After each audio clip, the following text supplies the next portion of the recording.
Welcome to Pulse Check, Wisconsin.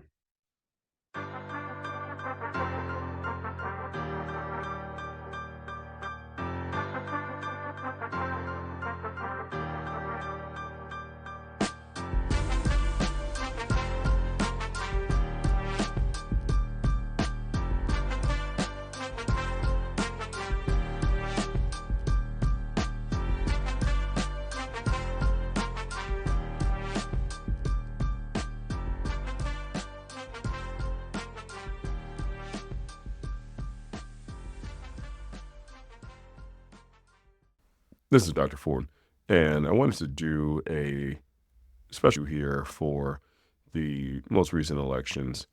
As you guys know, our last series was based on the politics of public health, and in it we discussed a couple topics that affect your health care here in the state of Wisconsin and nationwide. What we saw was an episode on gun control. We did a reproductive rights episode, as well as a Badger Care expansion episode to encompass all the things that are affecting health of individuals throughout the state of Wisconsin.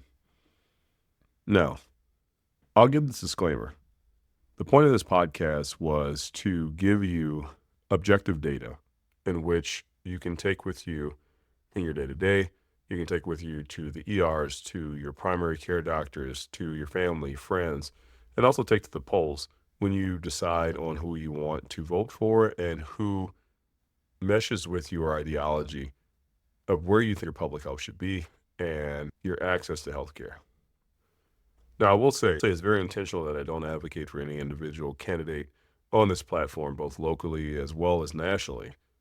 But what I do is I make it a point to demonstrate my advocacy for particular policy. As you've heard in some of the most recent episodes, my position based on the affordability of healthcare, the availability of healthcare, having access to primary care doctors, and for women to make their own reproductive decisions are paramount in the health and the safety of our patients. And a lot of that is not my subjectivity to the situation, it's based on data. These are policy statements that come from governing bodies of medicine throughout the country.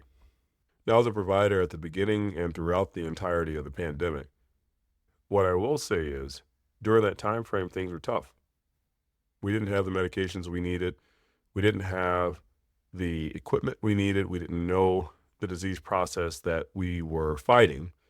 And we got a lot of pushback from a federal as well as a state level in terms of even adopting some of the science we were presenting as truth. And a lot of that has to do with the fact that politics and healthcare are very closely connected. Unfortunately, in some cases, what you'll have are some members of an administration who feel a certain way about what should be available, who should receive healthcare, and what decisions they get to make versus what decisions citizens get to make.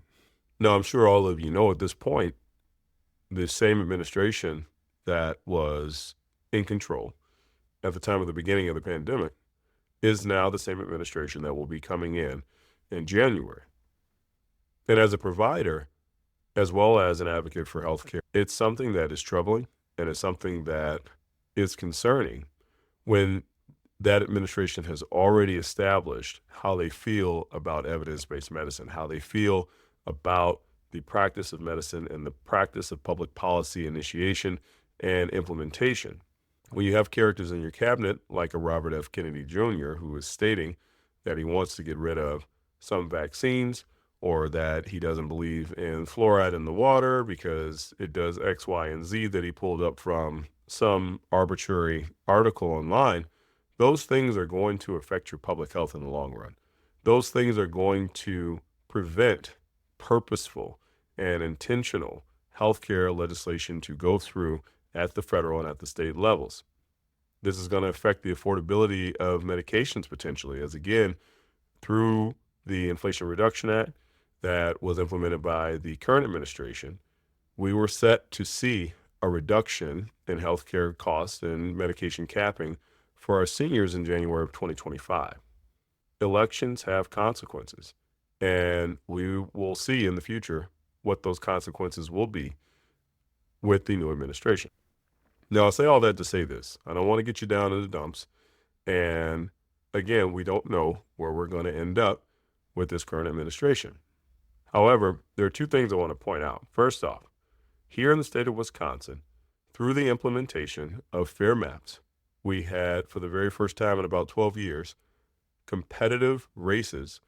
We have seen through that competition at the local level more representatives who are in favor of evidence-based medicine and are in favor of improving the public health assume positions of power.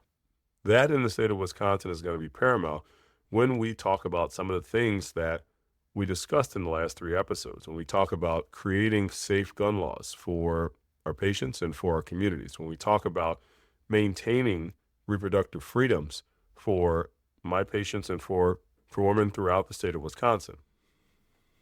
When you talk about expanding Badger Care so that folks can have access to primary health care, that was the power of your vote.